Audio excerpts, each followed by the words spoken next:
On the Eastern Front of World War II, something unprecedented was happening in the winter of 1943.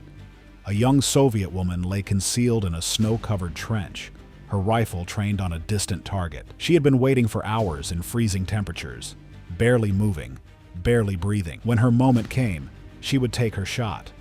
One bullet, one life ended. And then, almost immediately, everything would go terribly wrong. The German soldiers who had been stalking her position would finally close in. What happened next to these Soviet female snipers, brave, deadly, and ultimately hunted, reveals one of the war's most brutal and lesser-known stories. But to understand their fate, you first need to understand who they were and why they were fighting. The Soviet Union's decision to recruit and train female snipers emerged from a combination of military necessity and ideological commitment. When Nazi Germany launched Operation Barbarossa in June 1941, the Soviet Union faced an existential threat. The German military had achieved stunning initial success, pushing deep into Soviet territory and inflicting catastrophic casualties on Soviet forces. The Soviet Union was fighting for its survival, and it needed every available person to contribute to the war effort. In this context, the recruitment of women as combatants became not just acceptable, but necessary. The Soviet Union, unlike many of its Western allies,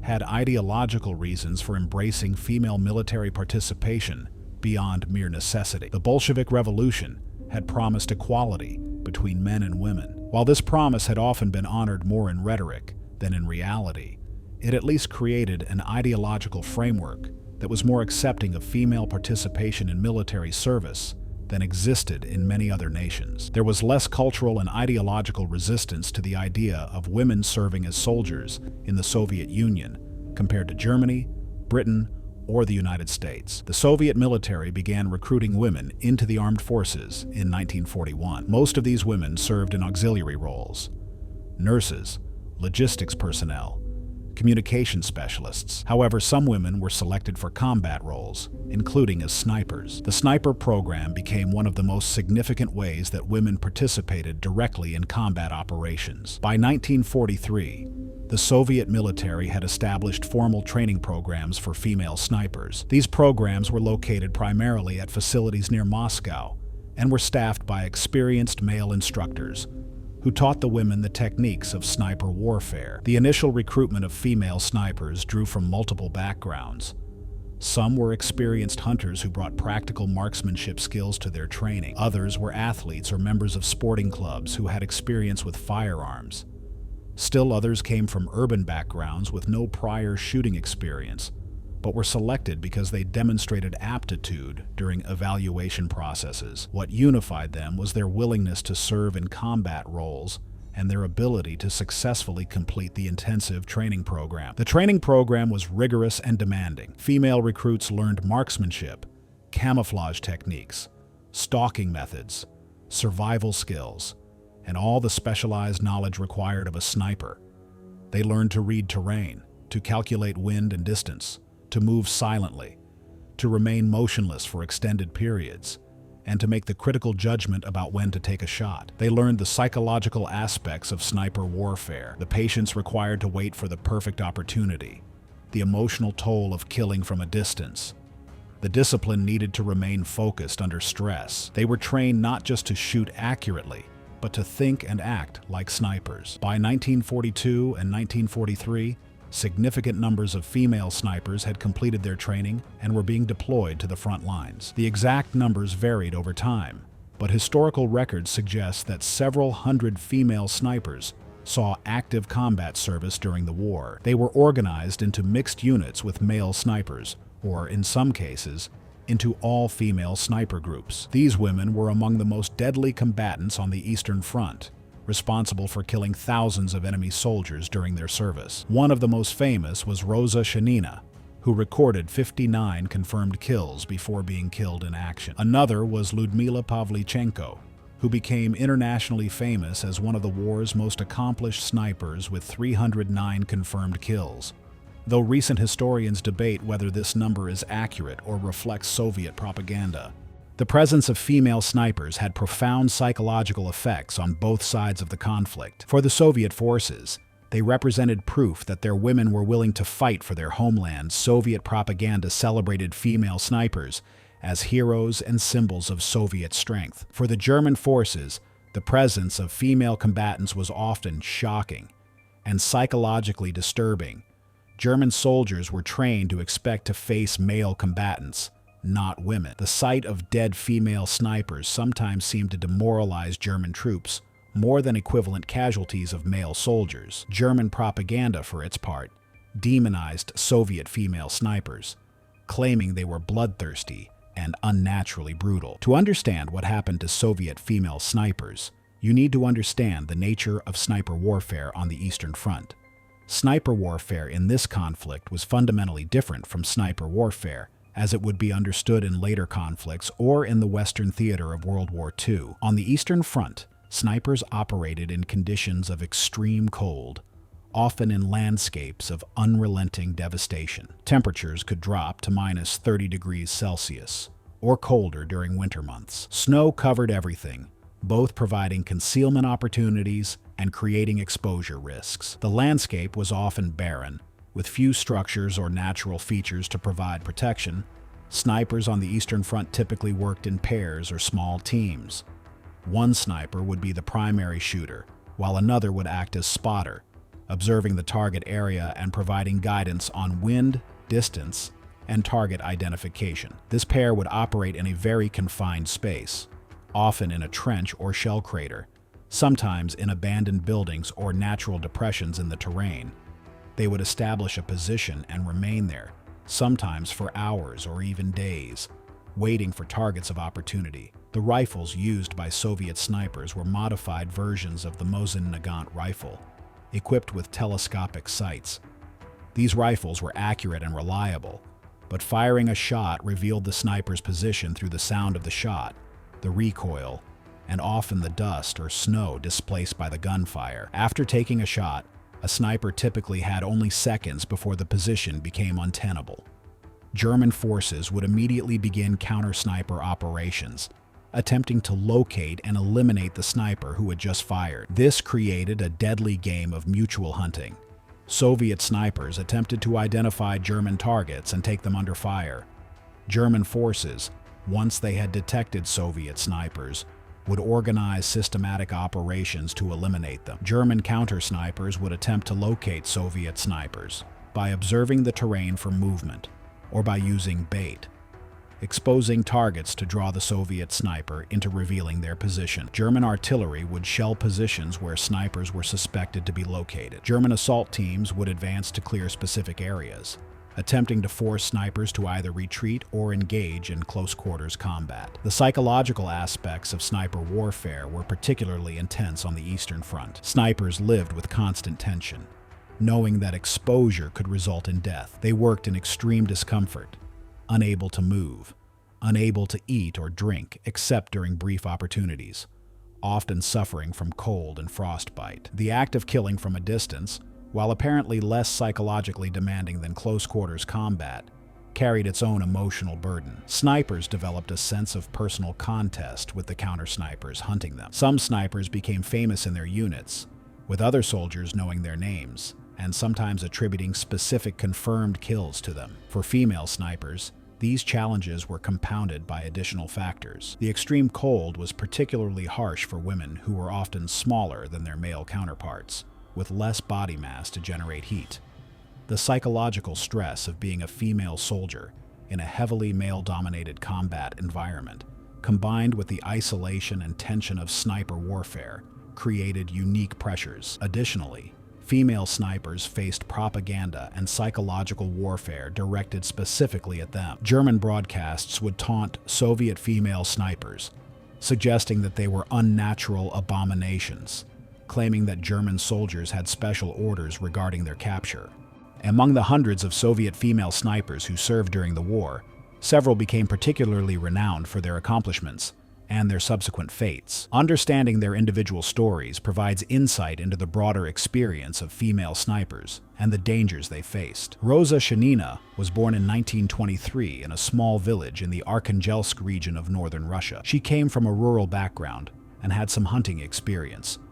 which made her a good candidate for sniper training. In 1943, at age 20, she was recruited into the sniper program and quickly demonstrated exceptional ability. After completing her training, Shenina was deployed to the front lines where she served as a sniper and spotter from late 1943 through 1944. She participated in several major operations on the Eastern Front, including combat in the Pskov region. During her service, she accumulated 59 confirmed kills, a significant achievement for any sniper, but particularly impressive for someone who had served for less than a year. Her accomplishments earned her recognition within the Soviet military, and she was promoted to the rank of sergeant. She also earned the Soviet Cross of Glory, a military decoration recognizing exceptional bravery in combat. However, Shenina's career came to an abrupt and tragic end in January 1945. During combat operations near the Neville region, she was severely wounded by a German shell or explosive device.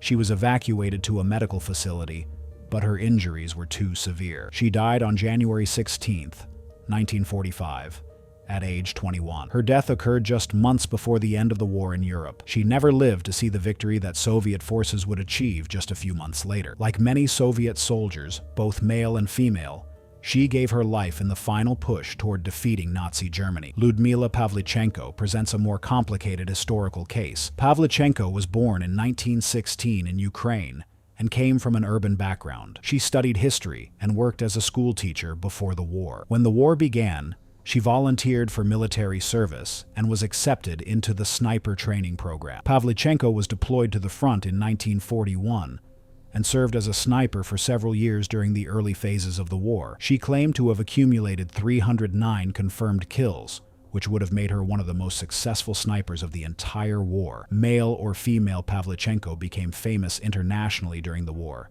partly through Soviet propaganda efforts that celebrated her as a symbol of Soviet female heroism. She visited the United States as part of a Soviet delegation in 1942, where she gave speeches and met with American political leaders and military figures. She was presented as an example of Soviet commitment to women's equality and Soviet dedication to defeating fascism. However, she was withdrawn from combat service after being wounded in 1943 and spent the remainder of the war in training or propaganda roles rather than in active combat. After the war, Pavlichenko lived until 1974, making her one of the longer-lived famous Soviet female snipers.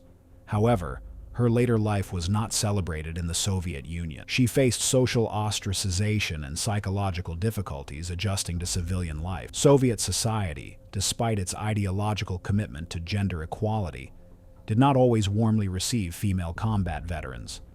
Pavlichenko eventually became a recluse, living in Moscow and giving very few interviews. The exact reasons for the decline in her status remain debated by historians, but it appears that Soviet society was uncomfortable with women who had been too successful in combat roles. Another accomplished female sniper was Natalia Kovshova, who served on the front lines from 1943 onward. Kovshova also accumulated significant confirmed kills and was recognized for her bravery under fire. Like many other female snipers, Kovshova was eventually captured or killed by German forces. The exact circumstances of her death remain disputed, but historical records indicate that she died in 1944, likely having been captured by German forces and killed in captivity. Some accounts suggest particularly brutal treatment, though verifying specific details from this period is difficult due to the nature of combat conditions and the incomplete historical record. This brings us to one of the darkest aspects of the story of Soviet female snipers. What happened to those who were captured alive by German forces? The treatment of Soviet prisoners of war by Nazi Germany was notoriously brutal. German forces had been ordered by high command to treat Soviet prisoners with extraordinary harshness.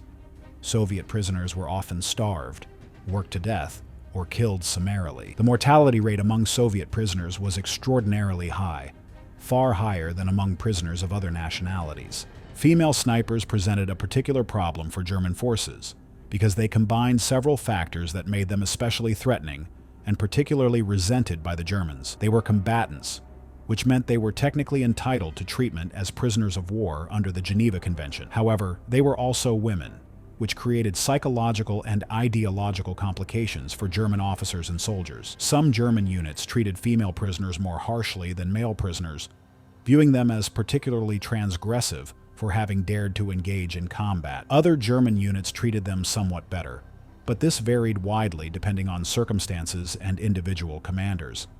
The specific dangers faced by captured female snipers were compounded by the conditions of warfare on the Eastern Front, and by the attitudes of the time German soldiers had been exposed to propaganda demonizing Soviet female combatants. Some German officers apparently issued special orders regarding female snipers, suggesting that they should be treated differently than male prisoners. The historical record from this period is fragmentary and often conflicting, making it difficult to establish exact facts about treatment of specific individuals. However, it is clear that the overall situation for captured female snipers was extremely dangerous. Some captured female snipers were executed immediately upon capture German soldiers, particularly those who had lost comrades to snipers or who had been subjected to sniper fire, sometimes killed captured snipers rather than taking them into custody. The practice of killing prisoners in the heat of combat or immediately after capture was widespread on the Eastern Front, affecting both male and female combatants. For female snipers specifically, this violence was sometimes combined with additional brutality related to their status as women. Some historical accounts describe female prisoners being subjected to assault before being killed, though documenting specific cases from nearly 80 years ago is extremely difficult. Other captured female snipers were held in prisoner of war camps, where conditions were appalling. Soviet prisoners in German camps faced starvation, disease, and brutal treatment by camp guards. Female prisoners faced additional dangers from male guards and male prisoners. Many Soviet prisoners died in these camps from disease, starvation, or direct violence. The exact number of female snipers who died in captivity is unknown, but historical estimates suggest that significant numbers were killed or died in captivity, rather than surviving until the end of the war and liberation. Still, other female snipers managed to escape capture by retreating with their units, or by successfully avoiding German forces. The exact number of female snipers who survived the entire war is difficult to determine with precision. Some returned to civilian life after the war. Others remained in the Soviet military in non-combat roles.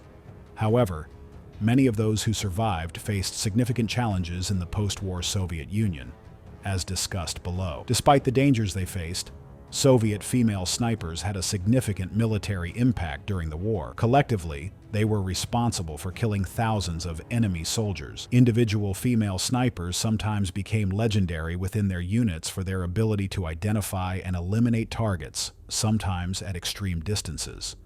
They participated in major defensive operations during the crucial middle phases of the war on the Eastern Front, contributing to the Soviet Union's ability to halt the German advance and eventually push back. However, quantifying their exact military impact is difficult. Soviet records from the war, particularly regarding specific unit achievements and individual soldier accomplishments, were sometimes propagandistic or incomplete. Claims of confirmed kills were recorded by individual units, and sometimes inflated for propaganda purposes. German casualty records from the Eastern Front are also incomplete and often unreliable. Therefore, historical estimates of how many enemy soldiers were killed by female snipers should be treated as approximations rather than precise counts. From a strategic perspective, female snipers never constituted a large enough force to fundamentally change the outcome of the war. However, they contributed to Soviet defensive operations and to the overall Soviet war effort. More significantly, they demonstrated that women could perform effectively in direct combat roles, challenging contemporary assumptions about gender and military capability. This demonstration had implications that extended beyond the war itself. The psychological impact of female snipers on German morale appears to have been significant. German soldiers sometimes expressed shock and anger at being killed or wounded by women snipers. Some German units apparently experienced morale problems related to female sniper activity in their sectors. German propaganda attempts to demonize female snipers suggest that German leadership recognized the psychological impact these women were having. Whether this psychological impact translated into significant tactical or strategic effects is debatable, but it was apparently significant enough that German leadership felt compelled to address it through propaganda. From the Soviet perspective, female snipers became propaganda tools for demonstrating Soviet commitment to fighting Nazi Germany. Soviet media celebrated female snipers as heroes and symbols of the Soviet state's ideological commitment to equality. International propaganda emphasized female snipers as evidence of Soviet modernity and Soviet dedication to defeating fascism. This propaganda was directed both at internal Soviet audiences to boost morale and at international audiences, particularly in Western nations, to demonstrate Soviet dedication to the anti-Nazi cause. The psychological experience of being a female sniper on the Eastern Front was extraordinarily complex. These women had been recruited into combat roles, trained to kill, and deployed to frontline positions where they faced constant danger, and where they were exposed to horrific violence on a scale that is difficult for modern observers to comprehend. They had to maintain psychological equilibrium while facing the threat of death or capture, while operating in extreme environmental conditions, and while knowing that after they fired their weapon they would be hunted by counter-sniper teams and military units. The social experience was equally complex. Female snipers served in units that were predominantly male. They faced varying degrees of acceptance from their male comrades. Some male soldiers apparently respected female snipers and valued them as effective combatants. Others harbored resentment or sexualized attitudes toward female combatants. The testimonies from female snipers themselves are limited, but those that exist suggest mixed experiences of respect and hostility. Additionally, female snipers were aware that they were violating contemporary gender norms by engaging in direct combat. They were doing something that women were not supposed to do in virtually all societies of that era. This created additional psychological pressure beyond the normal stresses of combat. They were not just fighting for survival. They were doing so while transgressing fundamental social boundaries. Some accounts suggest that this caused psychological tension or feelings of isolation among female combatants. The post-war experience for female snipers who survived also had significant psychological dimensions. Returning to civilian life after having served as combatants, having killed enemy soldiers, and having faced constant danger created adjustment difficulties. Many veterans, both male and female, struggled with reintegration into civilian society. For female veterans, however, this process was complicated by additional factors. Soviet society, despite its ideological commitment to gender equality, often did not know how to treat women who had been successful in combat roles. Female veterans sometimes faced social rejection or stigmatization. Some accounts suggest that potential male partners were uncomfortable with women who had been soldiers or snipers. Some female veterans were discouraged from discussing their military service or their accomplishments. The society that had asked these women to risk their lives in combat did not always welcome them back as heroes. Instead, there was sometimes an implicit message that their service, while it had been necessary during the war, was not something that should define them in peacetime. The story of Soviet female snipers cannot be properly understood without considering the broader context of gender and warfare in the 20th century. The Soviet Union was not unique in employing women in combat roles during World War II. However, the Soviet approach was broader and more systematic than that of most other nations. The Soviet Union officially recruited women into the military and officially assigned them to combat roles. By contrast, most Western nations were far more restrictive about female military participation.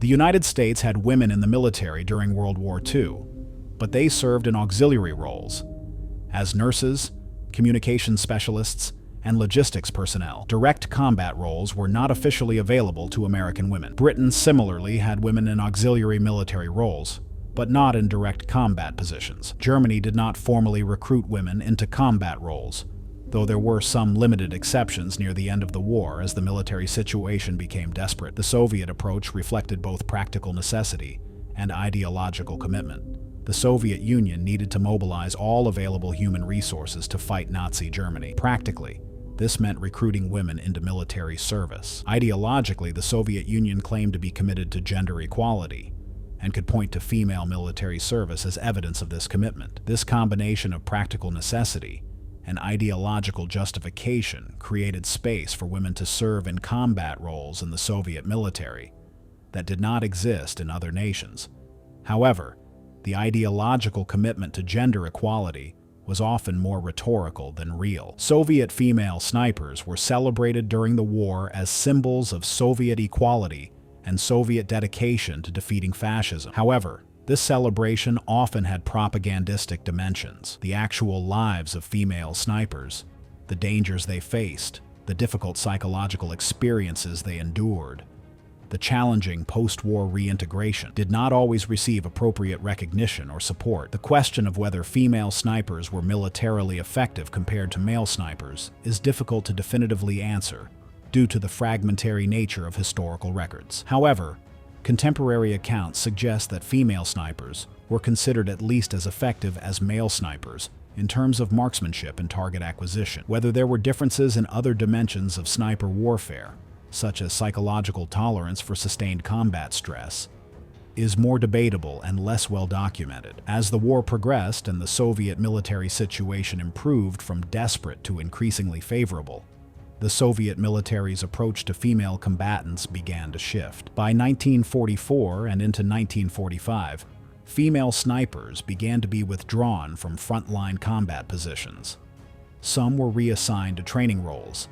Others were used for propaganda purposes. The most accomplished female snipers, like Pavlichenko, were withdrawn from active combat service, apparently because Soviet leadership did not want to risk losing these celebrated propaganda assets. There are multiple potential explanations for this shift in policy. One possibility is that the military situation had improved sufficiently that the Soviet Union no longer felt the same desperate need for additional combatants that had motivated the recruitment of female snipers in 1941 and 1942. With the war increasingly tilting in Soviet favor, the military could afford to be more selective about who it deployed to frontline positions. Another possibility is that Soviet leadership had concerns about casualties among female snipers and decided to limit their exposure to combat for reasons that may have combined practical and ideological considerations. Additionally, there is evidence that Soviet military and political leadership became increasingly ambivalent about female combat participation as the war progressed. While female snipers were celebrated as propaganda symbols during the war, there appears to have been underlying discomfort with the reality of women engaging in direct combat. This ambivalence may have reflected broader Soviet attitudes about appropriate gender roles, even within a political system that claimed ideological commitment to gender equality. By the end of the war, most Soviet female snipers had been withdrawn from active combat service. The post-war Soviet military dramatically reduced or eliminated opportunities for women to serve in combat roles. After 1945, the Soviet military returned to a more traditional gender division of military labor, with women serving in auxiliary roles rather than as direct combatants. The episode of female snipers became somewhat forgotten in Soviet military history and in broader historical accounts of World War II. The story of Soviet female snipers represents one of the most remarkable episodes of women's participation in direct combat during World War II. Yet for many decades, this story was not well known, even among World War II historians. Soviet historical records regarding female combat participation were incomplete and sometimes classified. Western historians often focused on other aspects of the war, and were not always aware of the scope of Soviet female sniper participation. The result was that female snipers became something of a forgotten chapter in World War II history, known primarily to specialists and academics, rather than to the broader public. In recent decades, there has been increased historical interest in women's participation in World War II, and in Soviet female snipers, specifically books, documentaries, and academic articles have examined the lives and experiences of individual female snipers and have attempted to reconstruct a more complete historical picture of this phenomenon. This increased historical attention has brought their stories back into public awareness. However, much remains unknown. Individual case files have been lost or destroyed. Oral histories from surviving female snipers are limited. The exact details of many female snipers' fates remain uncertain. Many records that were kept by the Soviet military were locked away in archives for decades and only recently became accessible to researchers. The challenge of reconstructing the history of Soviet female snipers is compounded by the nature of the available sources. Soviet military records were often propagandistic and designed to celebrate achievements rather than to provide objective documentation. German records are also incomplete, as many German units did not maintain careful documentation of all their operations. Additionally, some of the most detailed accounts come from memoirs and interviews conducted decades after the war, when memory can be unreliable. Historians must therefore piece together the story from fragmentary and sometimes contradictory sources. One particularly difficult historical question involves determining the exact fate of individual female snipers. In many cases, we know that a particular woman was deployed to the front lines and that she subsequently disappeared from official records. But we cannot determine exactly what happened to her. Did she die in combat? Was she captured and later killed? Did she survive the war but lose contact with the military system that had trained her? Some female snipers simply vanished from historical documentation, leaving later historians struggling to determine their fates. The story of Soviet female snipers also has contemporary relevance regarding debates about women in combat roles. Countries that are currently considering expanding women's participation in military positions sometimes cite Soviet female snipers as historical precedent, demonstrating that women can effectively perform in combat roles. However, using World War II examples to make contemporary policy arguments requires careful attention to historical accuracy and to understanding the different contexts of World War II versus contemporary military service. The conditions of World War II, desperate circumstances requiring mobilization of all available human resources, were vastly different from contemporary military environments in most nations. The question of what happened to Soviet female snipers, why many of them were killed or captured, why those who survived often faced social difficulties, why their story became somewhat forgotten after the war, reflects broader patterns regarding how societies treat those who have been asked to fight on their behalf. It also reflects the specific complications that arise when women serve in combat roles in societies that simultaneously claim commitment to gender equality but maintain underlying ambivalence or hostility toward women in such roles. The tension between ideological commitment to equality and practical social attitudes creates situations where female combatants may be celebrated in wartime but marginalized in peacetime. The story of Soviet female snipers is a story of extraordinary courage and extraordinary sacrifice. These women volunteered or accepted recruitment into a military service that required them to engage in direct combat, to face enemy fire, to participate in killing, and to accept the constant possibility of death or capture. Many of them did not survive the war. Those who did survive often faced significant challenges in reintegrating into civilian society. Their accomplishments as snipers were often celebrated during the war, but later minimized or forgotten. Understanding what happened to Soviet female snipers requires understanding multiple dimensions of the experience: the military tactics and operational reality of sniper warfare on the Eastern Front, the individual achievements and fates of specific snipers, the psychological and social dimensions of women serving in combat roles, the dangers of capture and the fate of prisoners of war, and the post-war treatment of female combat veterans. It also requires understanding the political and ideological context, how a nation committed to gender equality could simultaneously embrace and later marginalize women who served as soldiers.